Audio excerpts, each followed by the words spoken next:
Hello, epic gamers. It's me, your boy, Spider Gangs. Today we're here with a bit of a different video.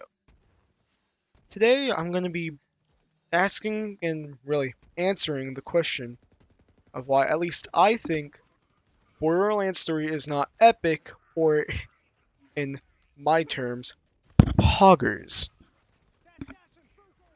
Now, there are many things that make it not poggers or cool, but before we get into that, we're going to be talking a lot of spoilers about Borderlands 3, the stinkiest game of the good set of Borderlands games. However, before I do actually get deep into this, please maybe hit that like button, maybe subscribe even.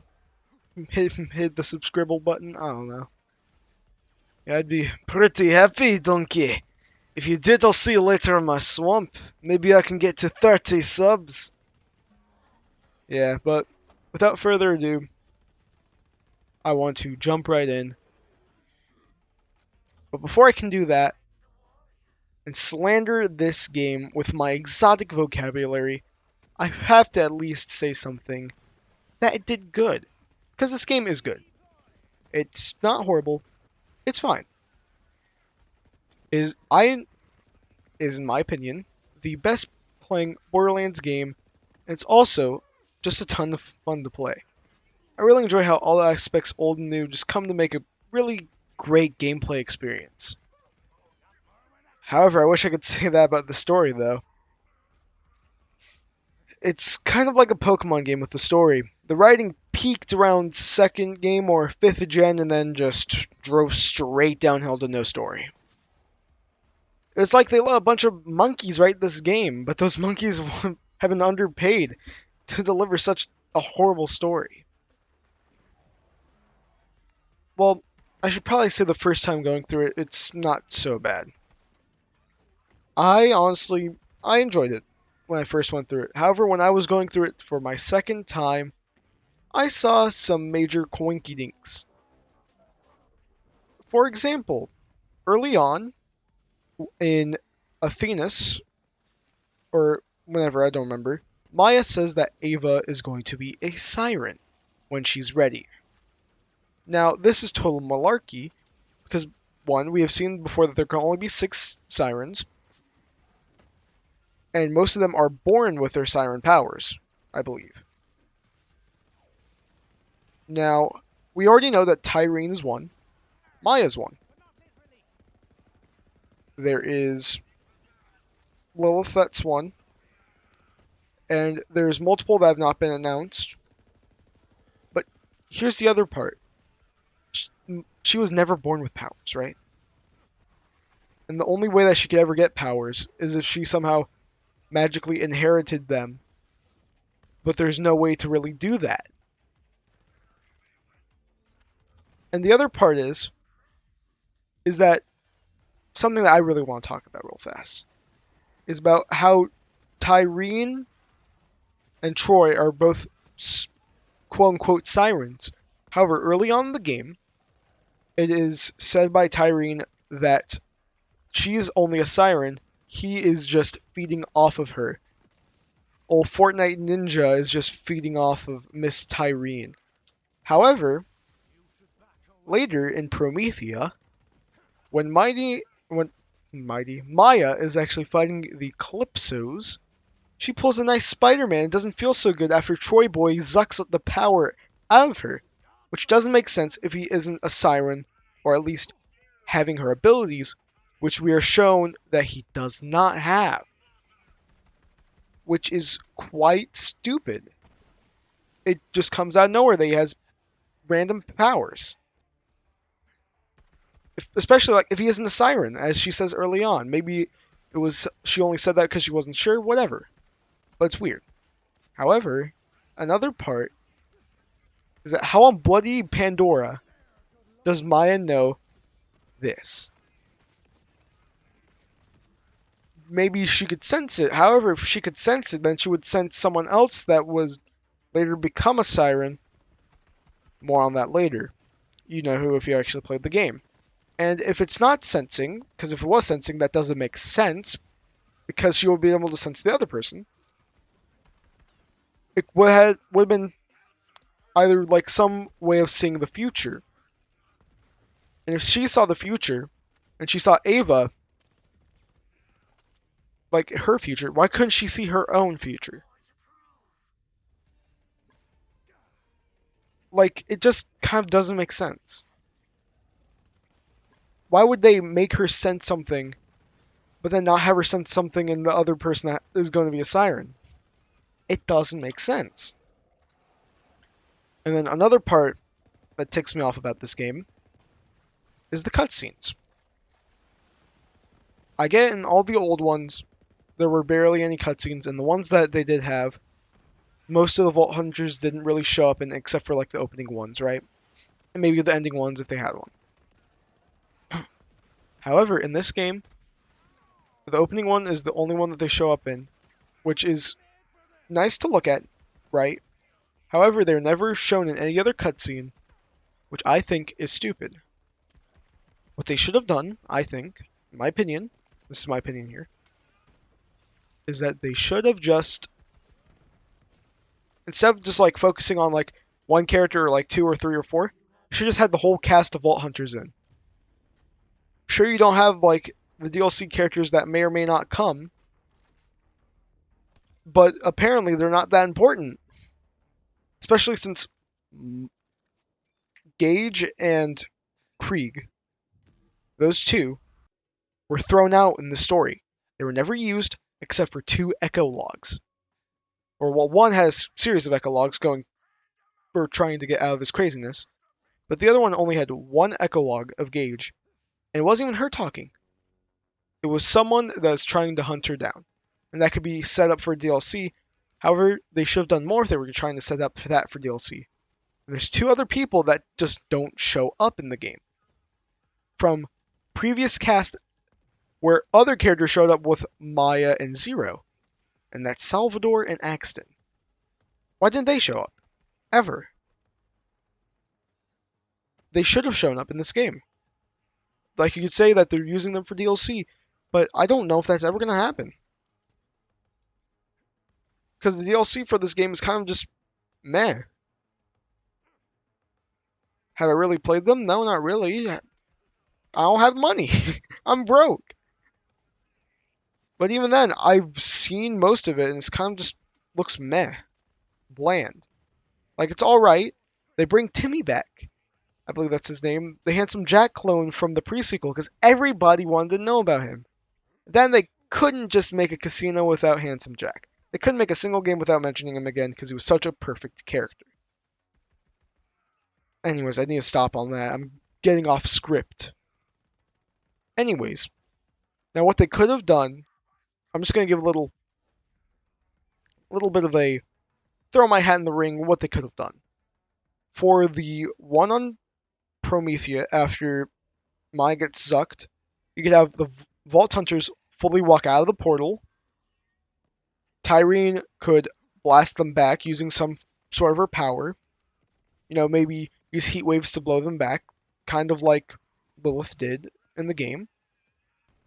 And then she could say, later, bitch, and then just use the Fireheart's ability to teleport and get her and Ninja out. That's what she could have done, and that's probably what she should have done. That would have made her seem a bit more threatening compared to what we got. Okay, we're going to take a little break from that bad.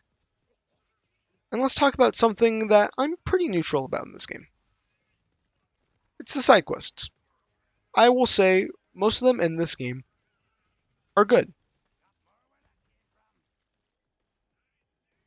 And some of them are just bad. I'm not gonna lie. Any mission that has, what's his face? Bandit Life guy, I don't remember his name. He's not that important. Kills me. However, any mission that has any of like the OG cast, like any mission with Brick, Mordecai, or even Tina, who I don't really like in this game anyways, was good. I really enjoyed all their missions. Their missions were fun, they were creative, they weren't copy pastes except for one quest. And it's another kill yourself quest. Where, hey, if you kill yourself, you get a gun that calls you slurs or whatever. Not slurs, but calls you bad names. Oh, haha, funny. Or you could just destroy the thing and get some cash.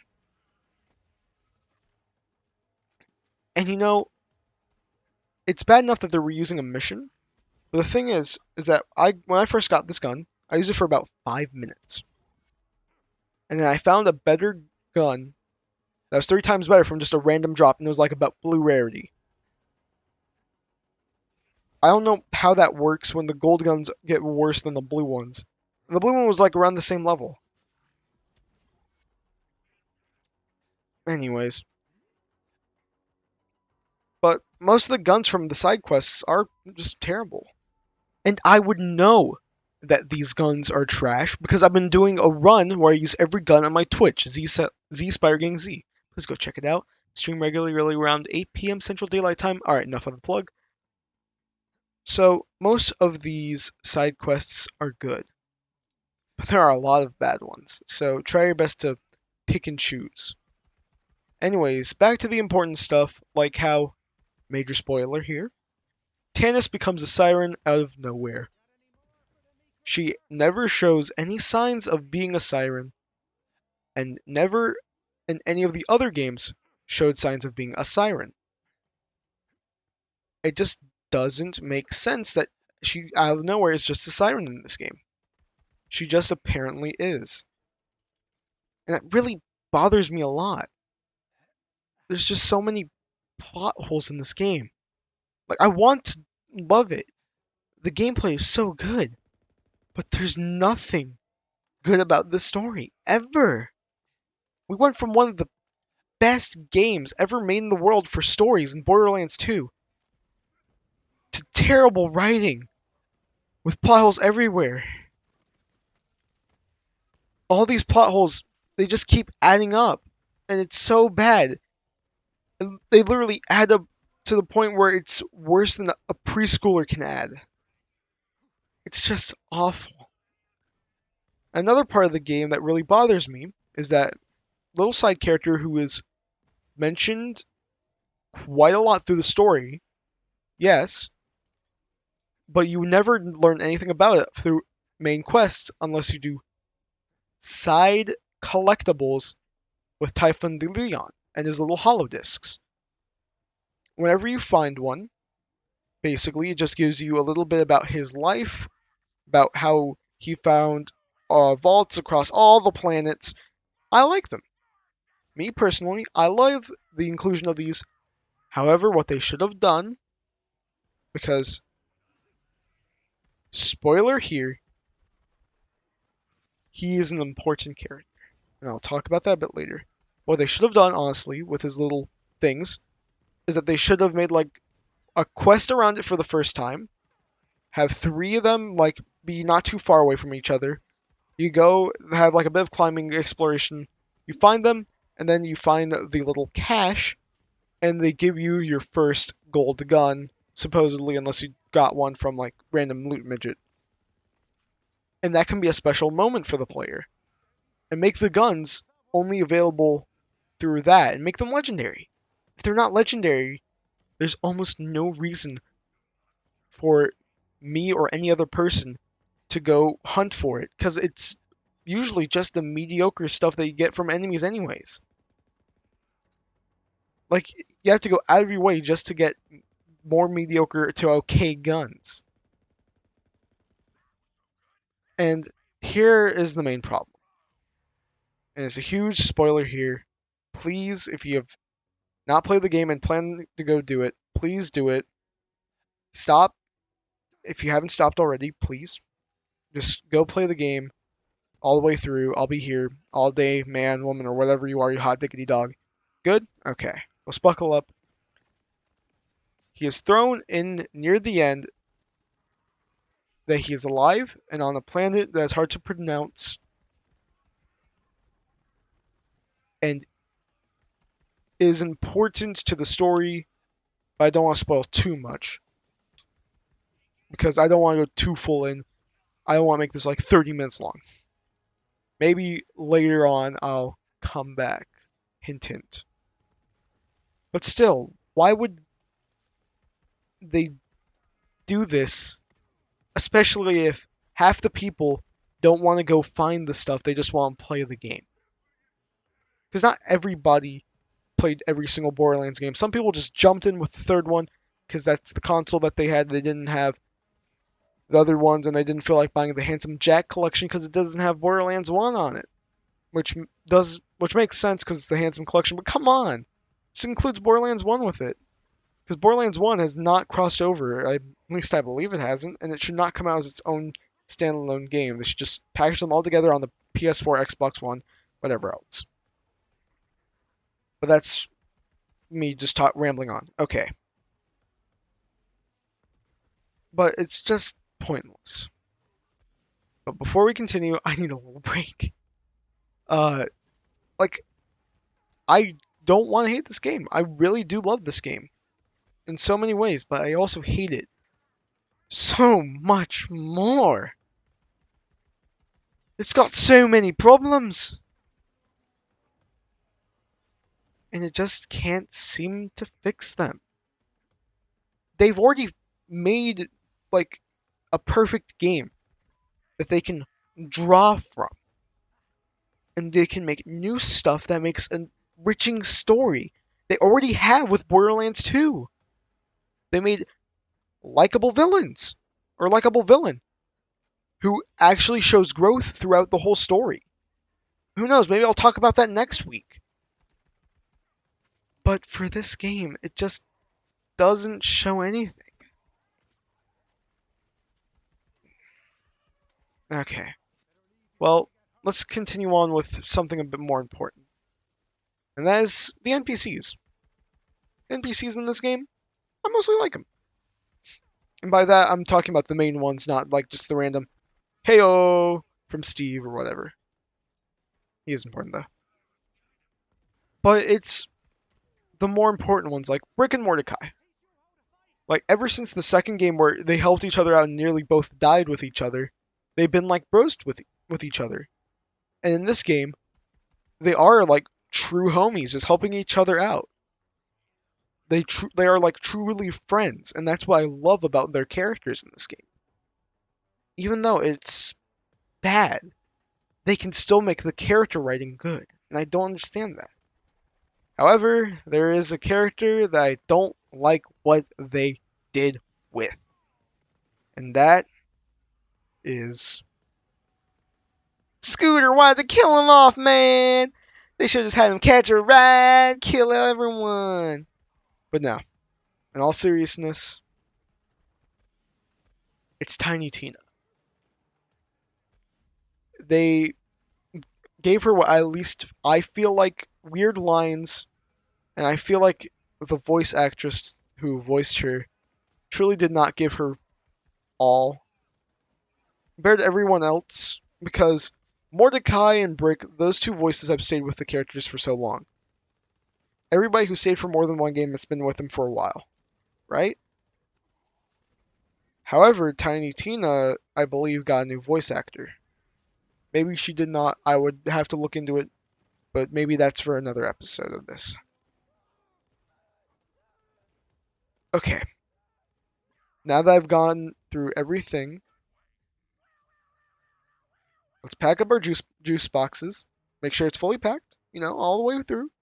Make sure, poke a little hole in it, get your Capri Sun ready as we go into the last bit that I have. And thankfully, I'm done talking about the story of this game. For this video anyways.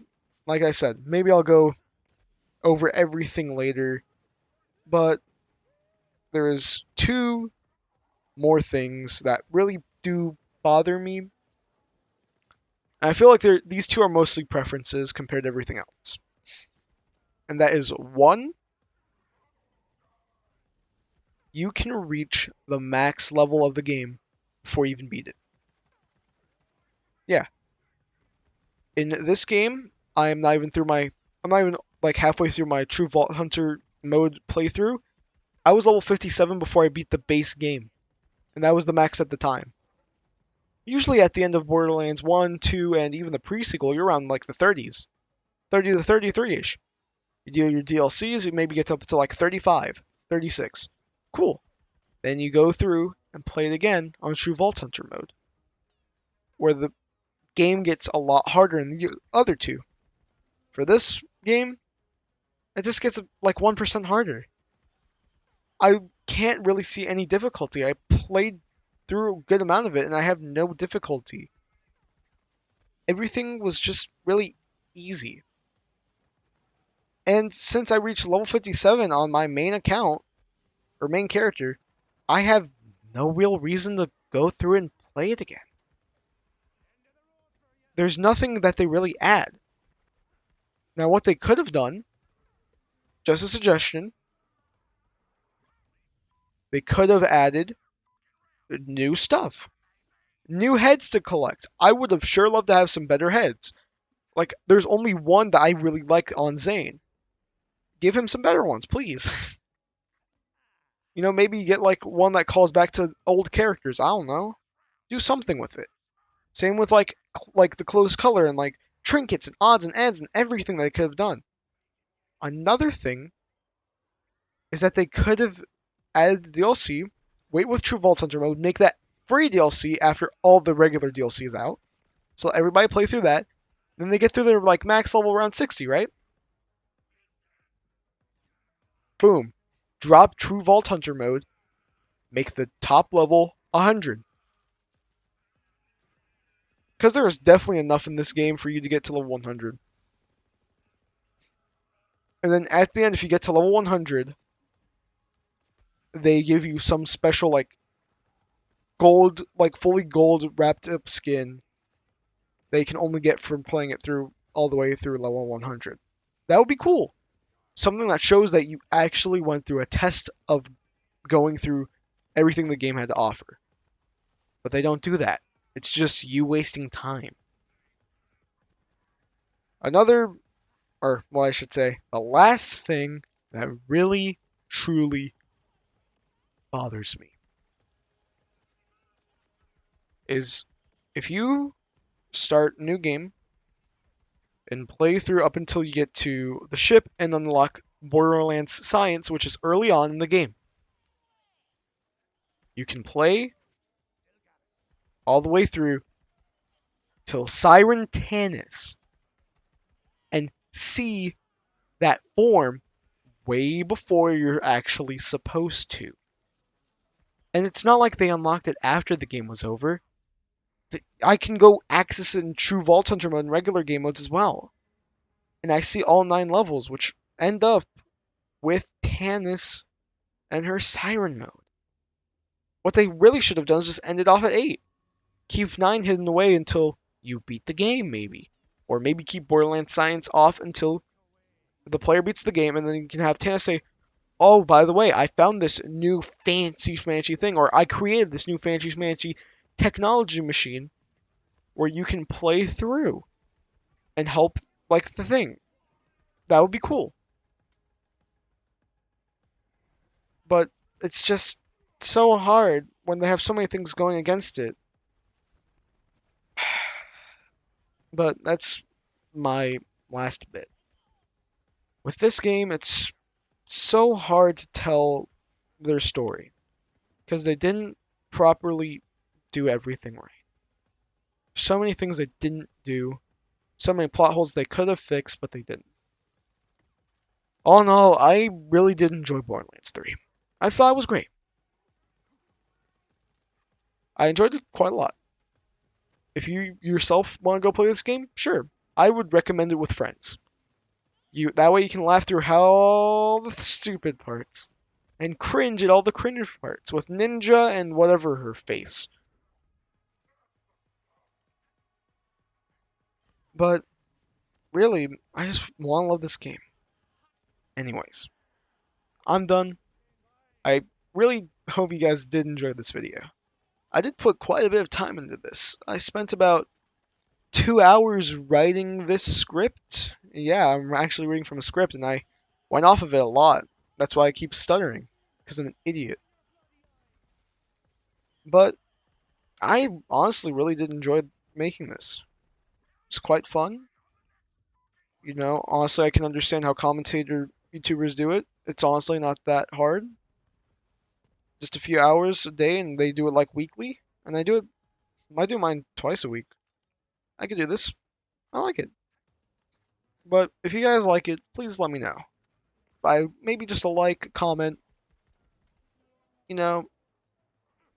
And if you guys really do enjoy this video, which I hope you do, maybe I'll go through with a deep dive throughout what is wrong in this game. However, I'm done talking.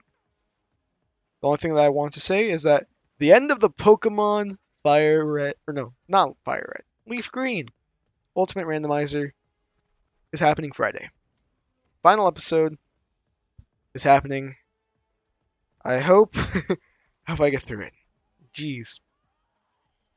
But I hope you guys enjoy. And peace.